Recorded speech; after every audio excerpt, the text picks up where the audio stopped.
평생을 바쳐 키운 자식에게 치매라는 누명을 쓰고 모든 것을 빼앗길 위기에 처했습니다. 남편은 제 독일 간호사 시절을 남의 집 허드레실이라 폄하했고, 딸은 제 평생의 자부심이 담긴 사진을 쓰레기통에 버렸습니다. 하지만 그들은 몰랐습니다. 한 어머니의 존엄을 건 마지막 싸움이 시작된다는 것을. 끝까지 지켜봐 주세요. 제 나이가 이제 곧 칠순을 바라보네요. 이 서대문구의 작은 아파트에서 지낸 지도 참 오래되었어요. 창밖으로 보이는 풍경은 수십 년간 조금씩 변해왔지만 제 아침은 늘 같아요. 동이 틀 무렵이면 잠이 깨고 희미한 빛이 거실을 채울 때쯤이면 늘 그랬듯 LP판에 바늘을 올려놓죠. 슈베르트나 바흐, 젊은 시절 독일의 차가운 새벽 공기를 함께 견뎌주었던 그 선율들이에요. 음악이 낡은 스피커를 통해 잔잔히 흐르기 시작하면 비로소 제 하루가 제 것이 되는 것 같아요. 거실 한쪽 벽면을 차지한 낡은 장식장 위에는 제 젊은 날의 증거들이 조용히 앉아 있어요. 그 중에서도 가장 아끼는 건 손때 묻은 라이카 카메라와 그 옆에 놓인 몇 장의 흑백 사진들이죠. 매일 아침 부드러운 융으로 렌즈와 몸체를 닦아주는 게 저의 작은 의식이랍니다. 이 카메라로 독일의 겨울 풍경도 담고 낯선 땅에서 의지하며 지냈던 동료들의 웃는 얼굴도 담았어요. 사진 속 빳빳하게 풀을 먹인 간호사복을 입은 앳된 얼굴의 저를 보고 있으면 그때의 냄새, 소리, 감정들이 파도처럼 밀려와요. 고된 3교대 근무의 몸은 녹초가 되어도 환자의 손을 잡아주고 고맙다는 인사를 들을 때면 피로가 눈 녹듯 사라지던 시절. 그건 그냥 돈을 버는 일이 아니었어요. 제 청춘이었고 제 자부심이었죠. 이 작은 아파트는 저에게 그런 과거를 추억하고 현재의 평온함을 누릴 수 있는 유일한 성체 같은 곳이에요. 그 평온함에 종종 균열을 내는 건 다름 아닌 제 딸 소연이에요. 그날도 점심시간이 조금 지나서였을까 현관문 비밀번호를 누르는 소리가 요란하게 들리더니 소연이가 들이닥쳤어요. 엄마, 나왔어. 하는 목소리에는 어딘지 모를 짜증이 섞여 있었죠. 거실 소파에 풀썩 주저앉아 가방을 던지듯 내려놓는 딸아이를 보니 또 무슨 일이 있구나 싶었어요. 아니나 다를까. 요즘 강남 친구들 사이에서는 들지 않으면 안 된다는 명품 가방 이야기를 꺼내더군요. 사진까지 보여주면서 이게 얼마나 예쁜지, 친구 누구는 무슨 색으로 샀고, 또 다른 친구는 남편이 기념일 선물로 사줬다며 한참을 떠들었어요. 저는 그저 찻잔을 만지작거리며 듣고만 있었죠. 제 눈에는 그저 비슷비슷해 보이는 가죽 가방 하나가 젊은 애들 사이에서는 자존심의 척도가 되기도 한다는 게 낯설기만 했어요. 제가 독일에서 악착같이 마르크를 모을 때 이런 가방 하나 값어치의 돈이면 몇 달치 생활비는 거뜬했는데 말이에요. 조심스럽게 한마디 건넸어요. 소연아, 그런데 돈 쓰는 것보다 차라리 그 돈으로 적금을 하나 더 들면 나중에 얼마나 든든하겠니. 제 딴에는 인생 선배로서 해주는 현실적인 조언이었죠. 하지만 딸아이의 얼굴은 순식간에 굳어버렸어요. 어머니는 요즘 세상을 너무 모르신다. 이게 그냥 가방으로 보여요? 이건 내 사회적 위치고 체면이란 말이에요. 하고 쏘아붙이는데 순간 말문이 턱 막히더군요. 제가 살아온 세상과 딸이 사는 세상 사이에는 건널 수 없는 강이라도 흐르는 것 같았어요. 마침 퇴근하고 돌아온 남편이 이 광경을 봤어요. 남편은 언제나처럼 딸의 편을 들었죠. 당신이 뭘 안다고 그래. 애 기죽이지 말고 해줄 수 있으면 좀 해주면 어디 덧나? 그러면서 저를 빤히 쳐다보며 한마디 덧붙이는 걸 잊지 않았어요. 독일에서 남의 집 허드렛일 하던 시절 생각만 하니 세상 물정을 알 턱이 있나. 여긴 한국이고 체면이 밥 먹여주는 곳이라고. 가슴에 비수가 날아와 꽂히는 기분이었어요. 남의 집 허드렛일이라니.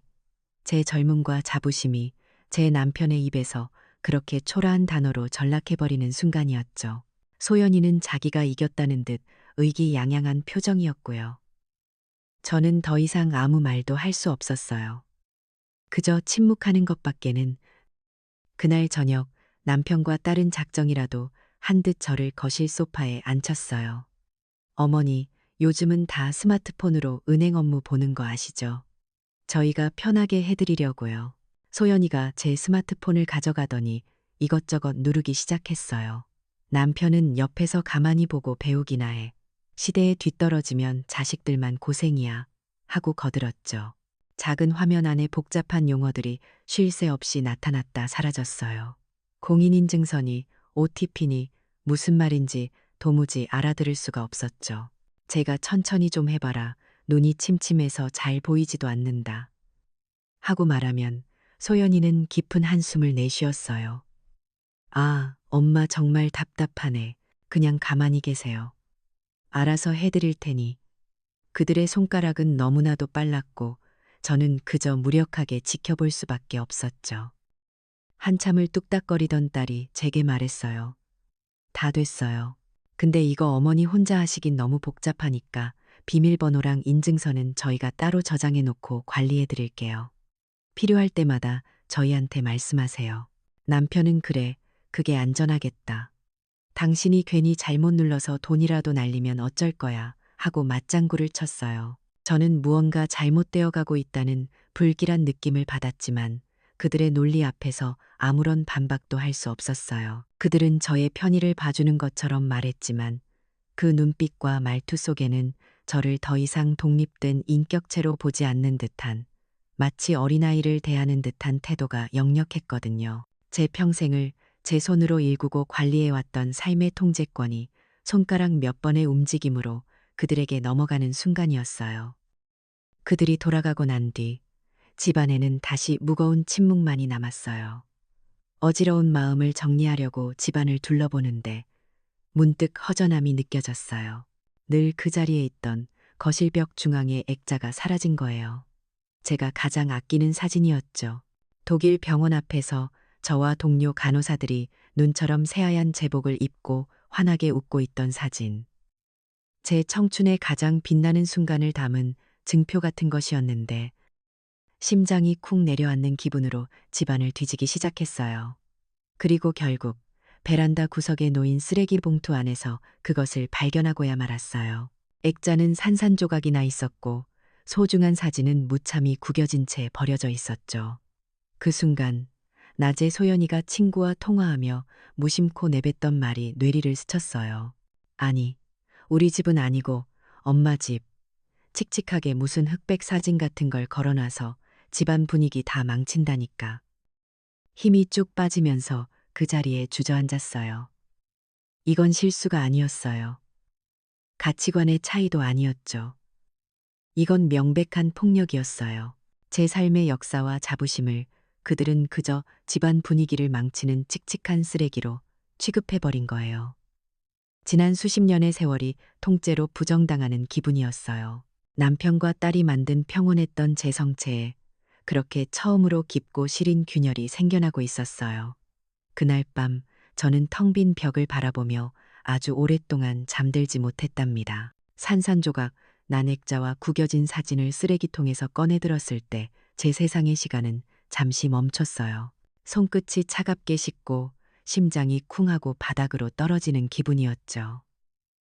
그건 그냥 낡은 사진 한 장이 아니었어요. 제 청춘의 가장 빛나는 순간, 낯선 독일 땅에서 서로를 의지하며 웃고 울었던 동료들과의 약속, 그리고 제 삶의 자부심 그 자체였으니까요. 그걸 제 딸이, 제 자식이 버렸다는 사실이 믿기지 않았어요. 아니, 믿고 싶지 않았다는 게 더 정확한 표현일 거예요. 그날 밤, 저는 부서진 액자 조각을 맞추고 구겨진 사진을 조심스럽게 펴서 다시 텅 빈 벽에 걸었어요. 하지만 한 번 생긴 균열은 사라지지 않더군요. 제 마음에도, 그리고 우리 가족 관계에도 말이에요.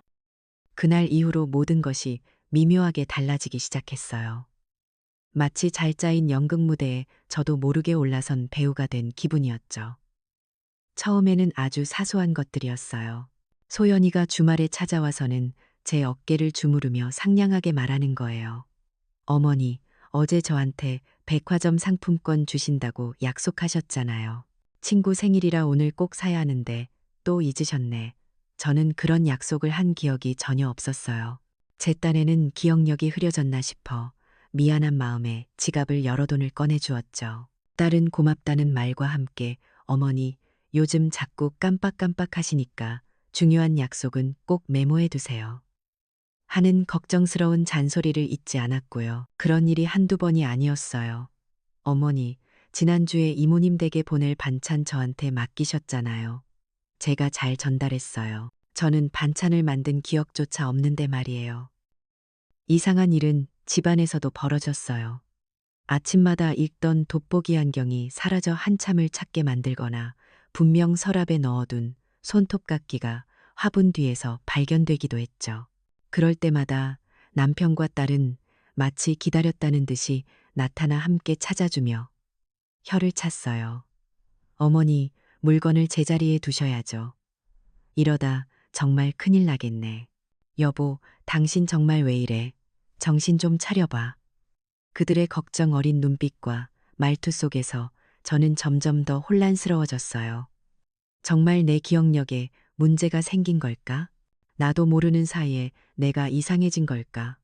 하는 의심이 독버섯처럼 마음속에서 자라나기 시작했죠. 평생을 간호사로 일하며 그 누구보다 제 자신의 몸과 정신 상태에 대해 예민하고 정확하게 파악하며 살아왔는데 그런 제 자신에 대한 믿음이 뿌리째 흔들리는 기분이었어요. 남편의 행동은 더욱 노골적이었어요. 아파트 복도에서 이웃이라도 마주치면 일부러 큰 소리로 제 흉을 보기 시작했죠. 아이고, 이 사람아. 우리 집사람이 요즘 영 이상해서 내가 걱정이 많아. 어제 한 말도 오늘 기억 못하고 사람을 다 못 알아본다니까. 이웃들은 걱정스러운 표정으로 저를 쳐다봤고 저는 그 시선 앞에서 죄인이라도 된 것처럼 고개를 숙여야만 했어요. 제가 아니라고 나는 괜찮다고 말하고 싶었지만 제 남편이 저렇게 말하는데 누가 제 말을 믿어주겠어요. 그렇게 저는 저도 모르는 사이에 정신이 오락가락하는 이상한 할머니가 되어가고 있었어요. 올가미가 본격적으로 제 목을 조여오기 시작한 건 어느 화창한 봄날이었어요. 소연이가 평소와 달리 한껏 멋을 내고 찾아와서는 제 손을 잡아 끌었죠. 어머니, 오늘 저랑 좋은 데 가요. 어머니 건강이 걱정돼서 제가 강남에 아주 용한 병원을 예약해뒀어요. 그냥 건강검진 받는 셈치고 한번 가보세요. 강남이라는 말에, 그리고 용한 병원이라는 말에 저는 어쩐지 불길한 예감이 들었어요. 나는 괜찮다. 동네 병원만 다녀도 충분해 하고 거절했지만 딸은 막무가내였어요. 어머니 고집은 정말 못 말린다니까. 자식이 걱정돼서 그런다는데 제발 제 성의를 봐서라도 한 번만 가주세요. 그 간절한 표정 연기 앞에서 저는 결국 또다시 꺾이고 말았죠. 딸의 차를 타고 도착한 강남의 병원은 제가 알던 병원과는 전혀 다른 곳이었어요. 호텔 로비처럼 화려한 인테리어에 직원들은 모두 모델처럼 빼어난 모습으로 상냥하게 손님을 맞이했죠. 고급 건강검진센터라는 이름에 걸맞게 그곳은 아픈 사람을 치료하는 공간이라기보다는 부유층의 불안감을 돈으로 바꾸는 세련된 사업장처럼 보였어요. 소연이는 그곳이 아주 익숙하다는 듯 저를 이끌고 친구라는 의사에게 데려갔어요. 하얀 가운을 입은 젊은 의사는 소연이와 눈을 한번 맞추더니 제게 형식적인 질문 몇 개를 던졌어요.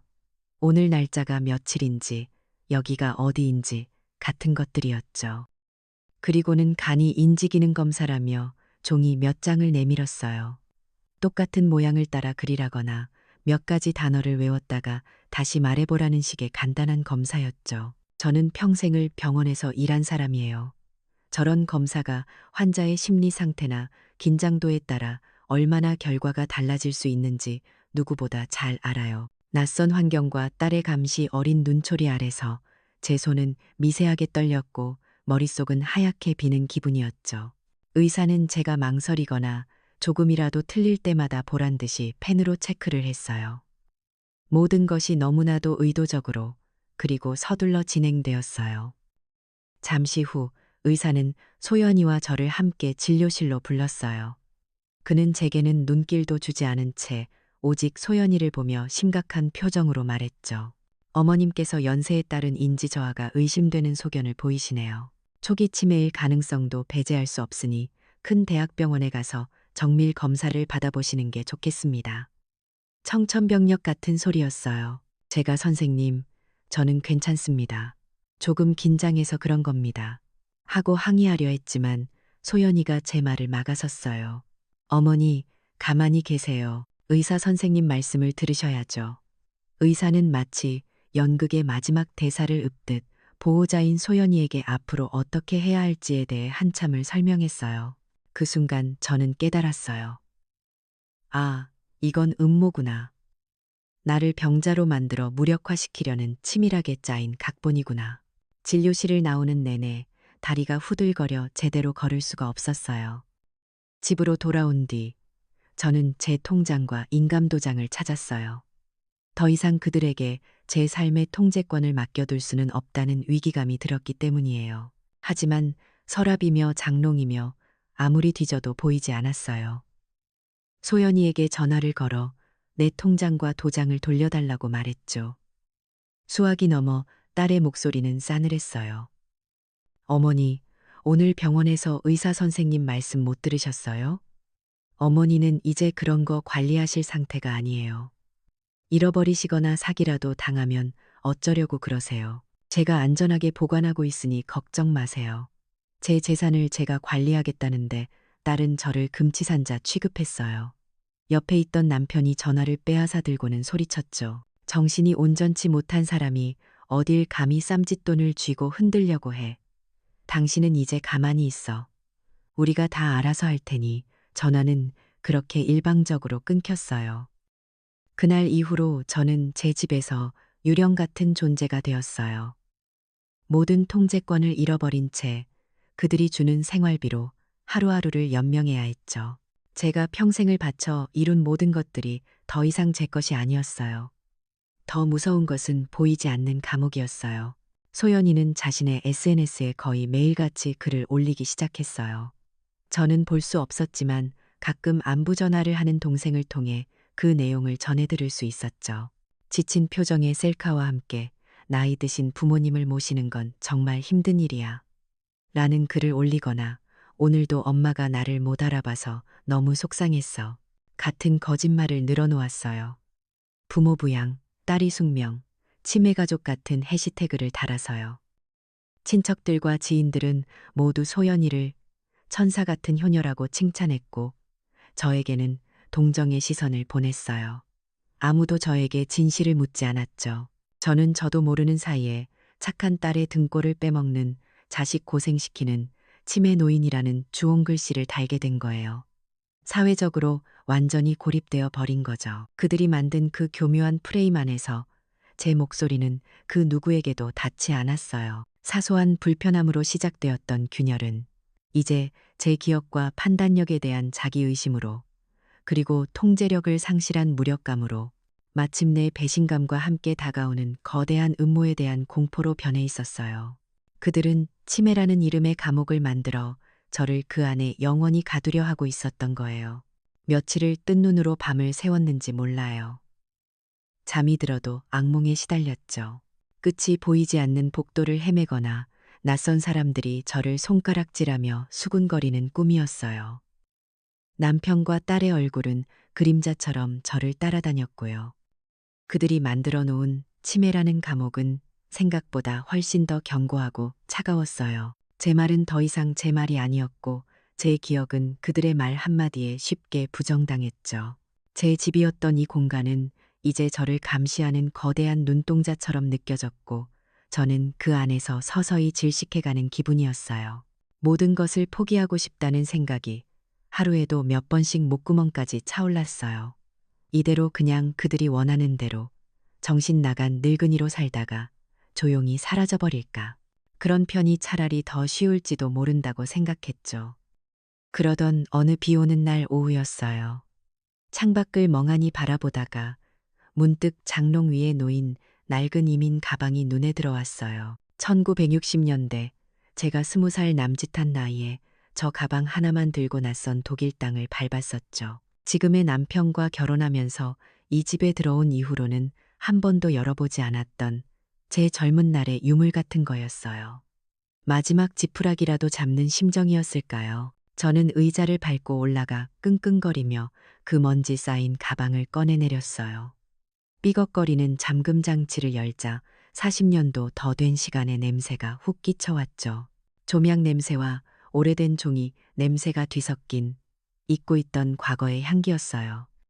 가방 안에는 낡은 독일어 교재, 빳빳하게 풀먹여 접어놓은 간호사복, 그리고 빛바랜 사진 몇 장이 들어 있었어요. 그리고 그 아래 얇은 리본으로 묶인 편지 한 묶음이 있었죠.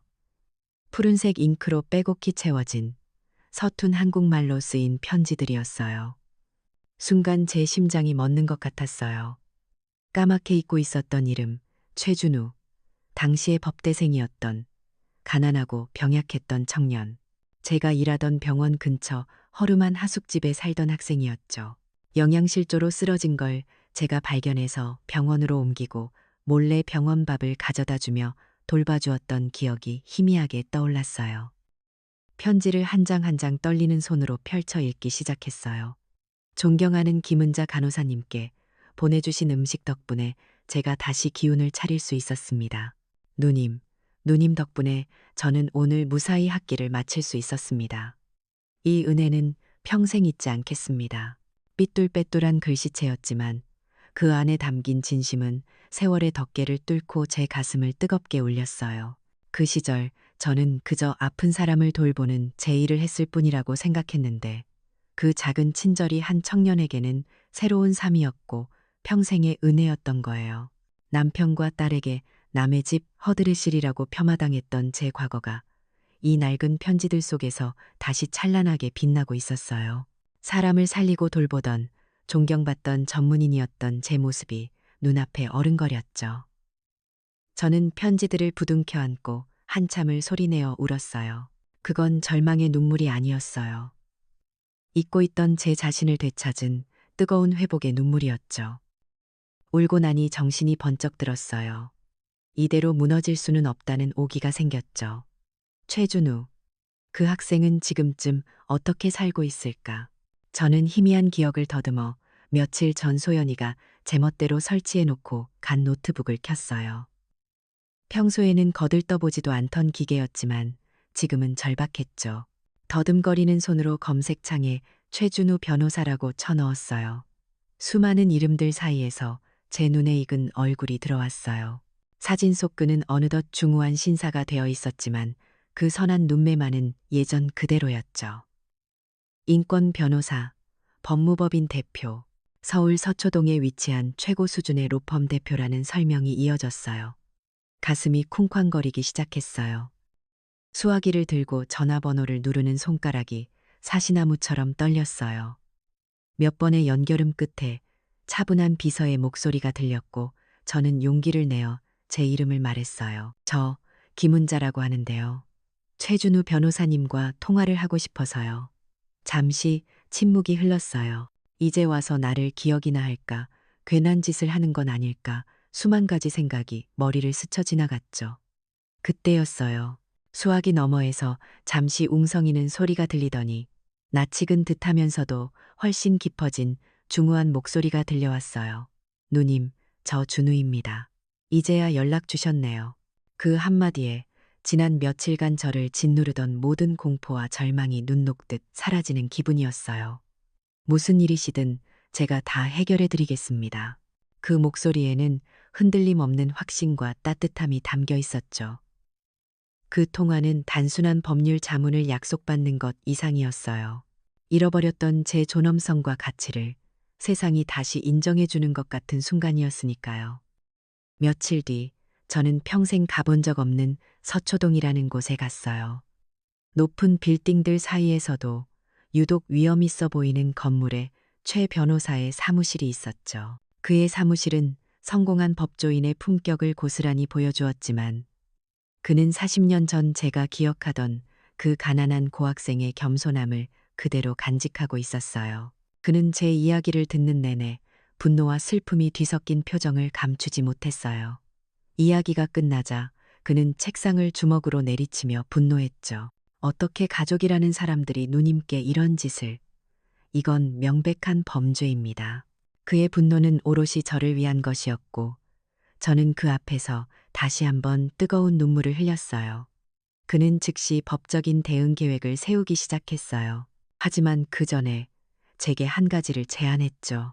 누님, 법적인 대응도 중요하지만 누님의 진실성을 증명해 줄 사람들이 필요합니다. 혹시 옛날에 독일에서 함께 일하셨던 동료분들과는 연락하고 계십니까? 그의 말에 독간회, 즉 파독 간호사 모임이 떠올랐어요. 가끔 연락은 했지만 제 처지를 알리기 부끄러워 최근에는 뜸하게 지냈었죠. 최 변호사는 그분들이야말로 제 과거의 명예와 현재의 진실을 증언해줄 가장 강력한 증인이 될 거라고 말했어요. 제 싸움이 더 이상 저 혼자만의 것이 아니게 되는 순간이었죠. 그리고 그는 제게 아주 중요한 조언을 해주었어요. 누님, 지금부터는 연기하셔야 합니다. 더 깜빡하는 척, 더 약하고 혼란스러운 척해서 그들의 방심을 유도해야 합니다. 그리고 그들이 꾸미는 모든 음모의 증거를 차곡차곡 모으는 겁니다. 그의 말을 듣는 순간 제 눈빛이 달라지는 것을 스스로 느낄 수 있었어요. 두려움과 무력감으로 가득했던 눈에 차가운 결의와 분노가 이글거리기 시작했죠. 저는 더 이상 힘없는 피해자가 아니었어요. 반격의 칼을 손에 쥔 주체로서 제게 남은 마지막 힘을 끌어모으기로 결심했죠. 간호사 시절 위급한 환자 앞에서도 흔들리지 않았던 그 냉철함과 환자의 작은 변화도 놓치지 않았던 그 관찰력을 다시 꺼내들 때가 온 거예요. 집으로 돌아오는 길, 창밖의 풍경은 똑같았지만 제 마음은 완전히 달라져 있었어요. 저는 더 이상 혼자가 아니었고 제 손에는 반격이라는 이름의 씨앗이 단단하게 쥐어져 있었으니까요.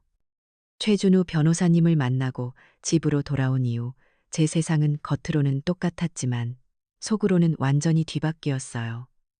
더 이상 저는 무력한 피해자가 아니었죠. 저는 제 인생이라는 연극 무대의 주인공이자 치매 걸린 늙은이라는 배역을 맡은 배우가 되었어요. 매일 아침 눈을 뜨면 제게 주어진 역할을 되새겼어요. 조금 더 느리게 움직이고 말을 조금 더 더듬고 시선은 허공을 향한 채 멍하니 있는 연습을 했죠. 간호사 시절 환자의 통증 척도를 파악하기 위해 미세한 표정 변화까지 읽어내던 그 집중력을 이제는 제 자신을 연기하는데 쏟아부어야 하는 현실이 서글프면서도 한편으로는 비장한 각오를 다지게 했어요. 첫 번째 과제는 최 변호사님이 말씀하신 독간회, 옛파독 간호사 모임과 연락을 취하는 것이었어요. 수십 년간 연락이 뜸했던 동료들에게 그것도 이런 부끄러운 일로 다시 연락을 하려니 손가락이 쉬 움직이지 않았죠. 며칠을 망설이다 용기를 내어 모임의 총무를 맡고 있는 영숙 씨에게 전화를 걸었어요. 다행히 그녀는 제 목소리를 바로 알아듣고는 무척이나 반가워했죠. 마침 며칠 뒤에 종로에서 정기 모임이 있다며 꼭 나오라고 보고 싶은 얼굴들이 많다고 신신당부를 하더군요. 약속 당일 저는 일부러 평소보다 더 초라하고 기운 없는 모습으로 집을 나섰어요. 남편에게는 옛날 친구들 만나러 간다고 둘러댔죠. 그는 그 나이에 무슨 친구는 가서 돈이나 쓰고 오지 말고 얌전히 있다 와 하고 핀잔을 주었지만 제가 어딜 가든 더 이상 큰 신경을 쓰지 않는 눈치였어요. 이미 저는 그의 안중에서 통제와 관리의 대상일 뿐이었으니까요. 종로의 한 허름한 한식당에 들어서자 시끌벅적한 소리와 함께 익숙한 얼굴들이 저를 맞아주었어요. 수십 년의 세월이 흘러 모두의 얼굴에 주름이 깊게 패고 머리는 희끗희끗해졌지만 그 시절의 앳된 미소만은 그대로 남아 있었죠. 처음에는 서먹하고 어색했어요. 그동안 어떻게 지냈는지, 자식들은 뭘 하는지 서로의 안부를 묻는 평범한 대화가 오갔죠. 그들은 모두 저처럼 평범한 할머니가 되어 있었어요. 하지만 독일 시절의 고생담이 나오기 시작하자 분위기는 금세 뜨거워졌어요. 서툰 독일어로 의사에게 항의했던 이야기, 김치가 그리워 양배추로 김치를 담가 먹었던 이야기, 월급날이면 다 같이 모여 한국으로 보낼 돈을 세며 울고 웃었던 이야기. 그 시절의 추억은 우리를 다시 20살의 꽃다운 처녀로 되돌려 놓았어요. 우리는 더 이상 누군가의 아내, 누군가의 엄마가 아닌 서로의 이름을 가진 동료였죠. 분위기가 무르익었을 때 저는 용기를 내어 제 이야기를 꺼냈어요. 목소리가 떨리고 눈물이 쏟아져 몇 번이나 말을 잇지 못했죠. 가족에게 배신당하고 제정신이 아닌 사람으로 몰려 모든 것을 빼앗길 위기에 처한 제 이야기를요. 식당을 가득 채웠던 웃음소리가 순식간에 사라지고 무거운 침묵이 내려앉았어요. 제 이야기를 듣는 동료들의 눈가도 붉게 젖어들었죠. 이야기가 끝나자 모임의 좌장격인 박 여사님이 제 손을 꽉 잡아주었어요. 그녀의 손은 거칠었지만 무척이나 따뜻했어요. 은자야, 그게 왜 너 혼자만의 일이니? 그건 우리 모두가 겪을 수 있는, 아니 어쩌면 지금도 겪고 있는 일인지도 몰라. 걱정하지 마라. 우리가 내 곁에 있어 줄게. 우리가 너의 증인이 되어 줄게. 그 말을 시작으로 여기저기서 그래. 우리가 있잖아. 힘내, 은자야. 하는 격려의 목소리가 터져 나왔어요. 그 순간 저는 혈연으로 맺어진 가족에게서는 단 한 번도 느껴보지 못했던 뜨거운 연대와 위로를 느꼈어요. 피를 나눈 가족이 나를 버렸지만 피보다 진한 땀과 눈물을 함께 나눈 동료들이 기꺼이 나의 새로운 가족이 되어주겠다고 말하고 있었으니까요. 그날 이후 최준우 변호사님의 사무실은 저희들의 아지트가 되었어요. 최 변호사님은 제 독일 시절 급여 명세서와 한국으로의 외환 송금 기록을 찾아내어 제 모든 재산이 온전히 저의 노동의 대가임을 입증할 서류들을 준비하기 시작했어요. 독간의 동료들은 기꺼이 시간을 내어 변호사 사무실을 찾아와 진술서를 작성해 주었죠. 김은자는 독일에서 가장 성실하고 총명한 간호사였다. 그녀는 동료들에게 늘 힘이 되어주던 강인한 사람이었다는 내용들이 빼곡히 채워졌어요. 그 진술서들은 단순한 법적 서류가 아니었어요. 그것은 제 남편과 딸이 짓밟으려 했던 제 삶의 역사를 다시 세워주는 명예의 증표였죠. 집에서는 저의 아슬아슬한 연기가 계속되었어요. 최 변호사님이 손에 쥐어준 손톱만 한 녹음기는 제 낡은 스웨터 주머니 속에 늘 숨겨져 있었죠. 저는 일부러 약속을 잊은 척하고 멍하니 텔레비전만 바라보거나 했던 말을 또 하고 또 했어요. 그럴수록 남편과 딸의 경계심은 허물어졌고 그들은 제 앞에서 온갖 비밀들을 서슴없이 내뱉기 시작했어요. 어머니는 이제 완전히 우리 소나귀에 들어왔어. 칠순 잔치 때 친척들 다 모인 자리에서 딱 발표하는 거야. 어머니가 치매라 우리가 재산을 관리하기로 했다고. 소연이의 목소리는 어찌나 차갑고 계산적이었는지 제 딸이 맞나 싶어 온몸에 소름이 돋았어요. 남편은 한술 더 떴죠. 그 서대문 아파트는 팔아서 소연이 강남 아파트 넓히는 데 보태주고 남은 돈은 내가 사업 자금으로 좀 써야겠다. 그들의 대화를 녹음하며 제 심장은 얼음장처럼 차가워졌지만 손끝은 분노로 뜨거워졌어요. 간호사 시절 환자의 고통을 덜어주기 위해 쓰였던 저의 침착함과 관찰력은 이제 제 삶을 파괴하려는 이들의 죄를 기록하는 가장 날카로운 무기가 되어 있었죠. 최 변호사님은 저를 도와 독간의 회원들과 단체 카톡방을 만들어 주었어요. 처음에는 어색했지만 금방 익숙해졌죠. 그곳은 우리의 또 다른 작전 본부였어요. 서로의 안부를 묻고 격려를 나누고 최 변호사님이 전해주는 진행 상황을 실시간으로 공유했죠. 기술의 무지에서 모든 것을 빼앗길 뻔했던 제가 이제는 바로 그 기술을 이용해 저를 지지하는 사람들과 연대하고 있었어요. 기술은 죄가 없다는 것, 그것을 사용하는 사람의 의지에 따라 구원의 도구가 될 수도 있다는 것을 깨달았죠. 그리고 마침내 그날이 다가왔어요. 소연이가 화사하게 웃으며 제게 고급스러운 초대장 하나를 내밀었어요. 어머니, 칠순 잔치 장소 예약했어요. 강남에서 제일 좋은 곳으로요. 제 체면이 있는데 아무 데서나 할 수는 없잖아요. 초대장에 찍힌 화려한 연회장의 사진을 보며 저는 그들이 이 날을 저의 사회적 사망 선고일로 만들려 한다는 것을 직감했어요. 하지만 저는 두렵지 않았어요. 오히려 제 안에서 차가운 투지가 끓어오르는 것을 느꼈죠. 그날은 저의 마지막 날이 아니라 그들의 심판의 날이 될 테니까요. 저는 아무것도 모른다는 듯 천진하게 웃으며 말했어요. 어머, 이렇게 좋은 곳에서 우리 딸 덕분에 내가 호강하는구나. 제 연기에 소연이는 만족스러운 미소를 지었어요. 그날 저녁 저는 최 변호사님과 독간의 동료들과 함께 마지막 전략 회의를 했어요. 모든 증거는 확보되었고 우리의 연대는 그 어느 때보다 단단했죠. 남편과 딸이 화려하게 꾸며놓은 그 무대 위에서 저는 제 인생의 가장 통쾌한 반격극을 시작할 준비를 모두 마쳤어요. 고요함 속에 거대한 태풍이 몰아치기 직전이었어요. 칠순 잔치가 열리던 날, 저는 새벽부터 일어나 몸을 씻고 가장 아끼던, 그러나 평소에는 잘 입지 않던 고운 한복을 꺼내 입었어요. 제 스스로를 위한 마지막 예의자, 곧 시작될 전쟁에 나서는 장수의 갑옷과도 같은 옷이었죠. 거울 앞에 선 제 모습은 지난 몇 달간의 마음고생으로 수척해져 있었지만 제 눈빛만은 형형하게 살아 있었어요. 오늘 저는 제 삶의 존엄성을 되찾아야만 했어요. 소연이는 아침부터 요란을 떨며 제 단장을 도왔어요. 어머니, 오늘은 주인공이시니까 세상에서 제일 고우셔야 해요. 그 목소리에는 가식적인 상냥함이 뚝뚝 묻어났죠. 저를 값비싼 미용실로 데려가 머리를 손질하고 화장을 시키는 내내 딸은 제 곁에 바싹부터 떨어지지 않았어요. 마치 제가 무슨 돌발 행동이라도 할까봐 감시하는 교도관처럼 말이에요. 저는 아무것도 모른다는 듯 힘없이 딸의 손에 이끌려 다니며 조용히 때를 기다렸어요. 잔치가 열리는 강남의 연회장은 그야말로 눈이 부실 정도로 화려했어요. 거대한 샹들리에와 생화 장식, 값비싼 음식들, 제 칠순을 축하하기 위한 자리라기보다는 딸 소연이의 허영심과 체면을 과시하기 위한 무대였죠. 수많은 친척과 지인들이 제게 다가와 위로인지 동정인지 모를 말들을 건넸어요. 형님, 고생 많으셨겠어요.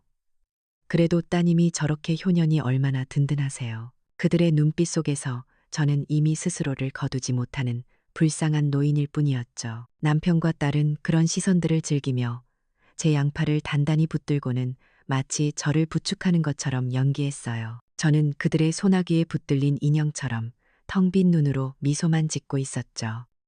드디어 연회의 하이라이트, 딸 소연이가 마이크를 잡고 무대 위로 올라섰어요. 조명이 그녀를 비추자 소연이는 금세 눈시울을 붉히며 준비된 연기를 시작했죠. 오늘 이렇게 바쁘신 와중에도 저희 어머니의 칠순을 축하해 주시기 위해 찾아주신 모든 분들께 진심으로 감사드립니다. 목소리는 슬픔으로 가득 차 있었어요. 여러분도 아시다시피 저희 어머니께서 요즘 기억력이 많이 안 좋으십니다. 장래에 안타까운 탄식이 흘렀어요. 자식된 도리로서 그리고 평생을 저희를 위해 헌신하신 어머니를 위해 이제는 저희 부부가 어머니를 정성껏 모시기로 했습니다.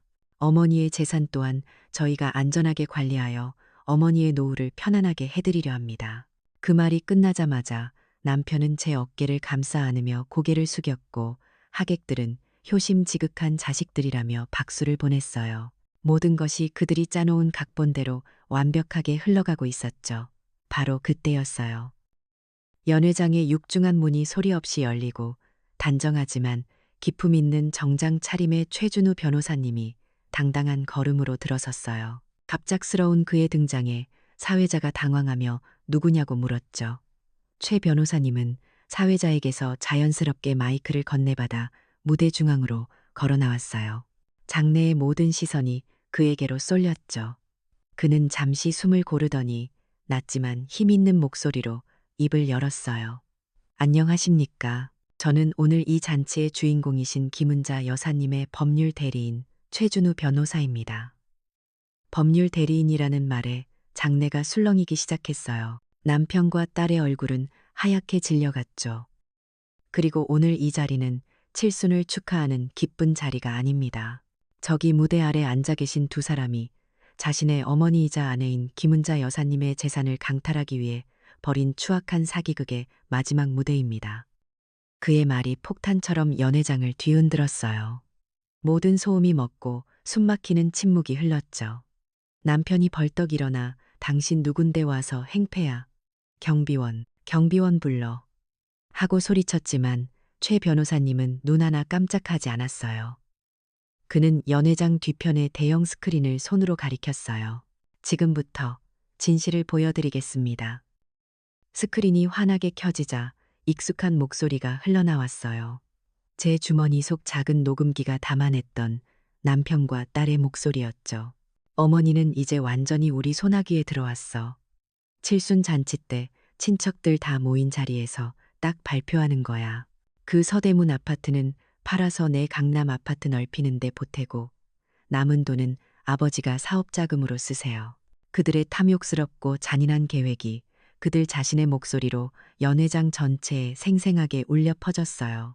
하객들은 경악을 금치 못했고 여기저기서 경멸의 탄식이 터져나왔죠. 그게 끝이 아니었어요. 스크린에는 그들이 제 스마트폰 은행 앱을 이용해 제 돈을 자신들의 계좌로 빼돌린 이체 내역, 소연이가 SNS에 저를 치매 어머니로 매도했던 글들, 그리고 그들이 공모했던 강남 병원의 의사로부터 허위 진단서를 발급받는 과정이 담긴 증거 자료들이 차례대로 나타났어요. 저를 공격했던 바로 그 기술이 이제는 그들의 죄를 만천하에 공개하는 가장 강력한 심판의 도구가 된 거예요. 최 변호사님은 마지막으로 서류 몇 장을 스크린에 띄웠어요.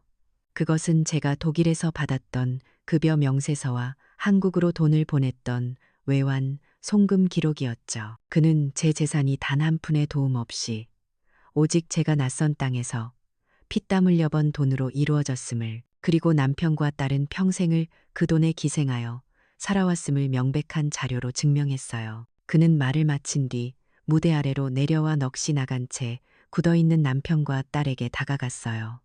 그리고 그들의 손에 서류, 봉투 2개를 쥐어주었죠. 하나는 김은자 여사님께서 청구하신 이혼 소장이고 다른 하나는 재산 강탈 미수 및 명예훼손에 대한 손해배상 청구 소장입니다. 법정에서 뵙겠습니다. 모든 것이 폭로되고 그들의 위선적인 연극이 막을 내리는 순간이었어요. 바로 그때 하객석 곳곳에 조용히 앉아있던 제 동료들, 독간의 회원들이 하나둘 자리에서 일어나기 시작했어요. 박 여사님이 가장 먼저 마이크를 잡고 외쳤죠.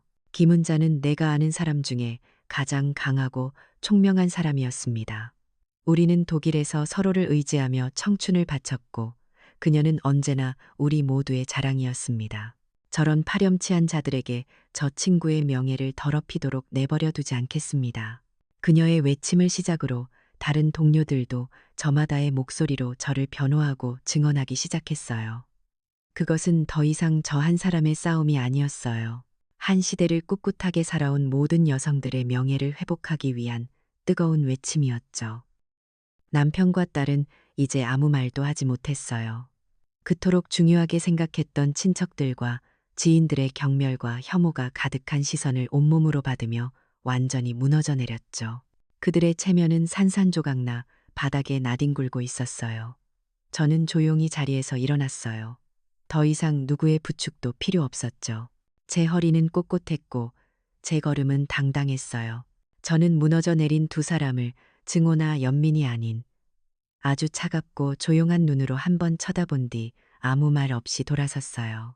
제 곁에는 저의 새로운 가족, 독간의 동료들이 저를 지키며 함께 서 있었죠. 우리는 그 허영과 거짓으로 가득 찬 연회장을 뒤로하고 진실의 빛이 있는 곳으로 함께 걸어 나왔어요. 제 인생의 가장 길고 어두웠던 밤이 끝나고 새로운 아침이 밝아오고 있었어요.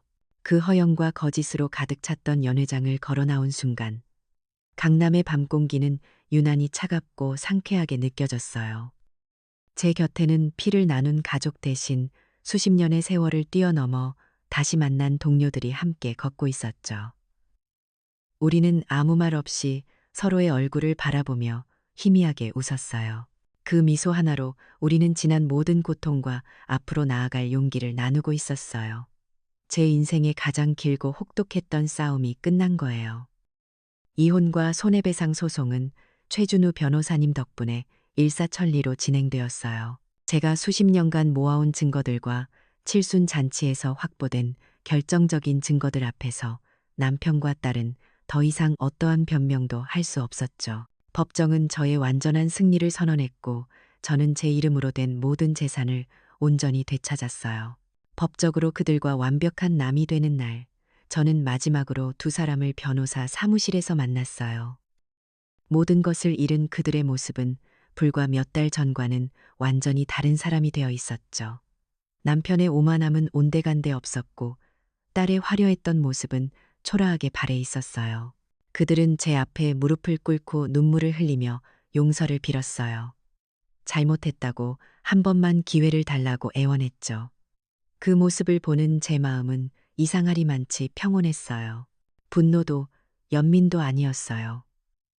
그저 모든 것이 끝났다는 깊고 차분한 안도감이었죠. 저는 조용히 입을 열었어요.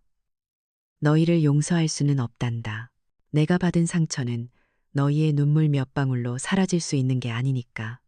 하지만 너희 인생까지 완전히 망쳐버리고 싶지는 않구나. 저는 최 변호사님을 통해 그들이 최소한의 삶을 다시 시작할 수 있는 작은 전셋집 보증금을 건넸어요. 그것은 감정적인 용서가 아니었어요. 저를 배신한 가족에게 베푸는 마지막 도리이자 제 인생에서 그들을 완전히 도려내는 의식과도 같은 것이었죠. 그날 이후 저는 다시는 그들을 만나지 않았어요. 혼자가 된 제게는 해야 할 일이 많았어요. 개인적인 복수는 끝났지만 제 마음속에는 새로운 질문이 싹트고 있었거든요. 나와 같은 고통을 겪고 있을 다른 사람들은 어떻게 살고 있을까 하는 생각이었죠. 저는 제 고통스러운 경험이 그저 한 늙은이의 원한 맺힌 복수극으로 끝나기를 원치 않았어요. 이 경험을 사회를 위한 자산으로 바꿀 수 있는 방법을 찾고 싶었죠. 저는 최 변호사님과 이제는 제 친자매나 다름없어진 독간회 동료들과 함께 새로운 꿈을 꾸기 시작했어요. 그리고 1년 뒤 제 인생에 새로운 장이 열렸어요. 저는 되찾은 재산의 상당 부분을 투자하여 제가 평생 살아온 이 서대문구의 한적한 동네에 작은 건물을 하나 샀어요. 그리고 그곳에 은자 돌봄의 집이라는 간판을 내걸었죠. 그곳은 단순히 몸이 아픈 노인들을 돌보는 요양시설이 아니었어요. 저처럼 가족에게 상처받고 세상의 변화에 소외된 어르신들이 언제든 찾아와 기댈 수 있는 마음의 집이었죠. 은자 돌봄의 집 1층에는 늘 향긋한 커피향이 가득한 작은 카페를 만들었어요. 어르신들은 이곳에서 착각 걱정 없이 몇 시간이고 담소를 나누며 외로움을 달랠 수 있었죠. 2층에는 법률 상담실과 심리 상담실을 마련했어요. 최준우 변호사님은 로펌의 공익 활동의 일환으로 일주일에 2번씩 찾아와 무료 법률 상담을 해주었고, 심리 상담을 전공한 독간의 동료 몇몇은 자신의 경험을 바탕으로 어르신들의 멍든 마음을 어루만져 주었어요. 가장 인기 있는 곳은 3층의 디지털 문해 교실이었어요. 저를 나락으로 떨어뜨릴 뻔했던 바로 그 스마트폰과 컴퓨터를 이제는 어르신들의 새로운 무기로 만들어주는 곳이었죠. 키오스크로 음식 주문하는 법부터 시작해서 손주들과 영상 통화하는 법, 인터넷으로 유용한 정보를 찾는 법까지 젊은 자원봉사자들이 1대1로 친절하게 가르쳐 주었어요. 저 역시 그곳에서 학생이 되어 예전에는 두렵기만 했던 기술들을 하나씩 배워나갔답니다. 은자 돌봄의 집은 금세 입소문이 났어요. 처음에는 서대문구의 어르신들만 찾아오시더니 나중에는 서울 각지에서 저희 센터를 배우고 싶다며 찾아오는 사람들이 생겨났죠. 언론에서도 저희의 이야기를 취재하기 시작했어요. 가족에게 버림받은 파독 간호사, 노인 인권의 등불을 밝히다. 같은 자극적인 제목의 기사들이 나갔고 제 이야기는 많은 사람들에게 알려지게 되었죠.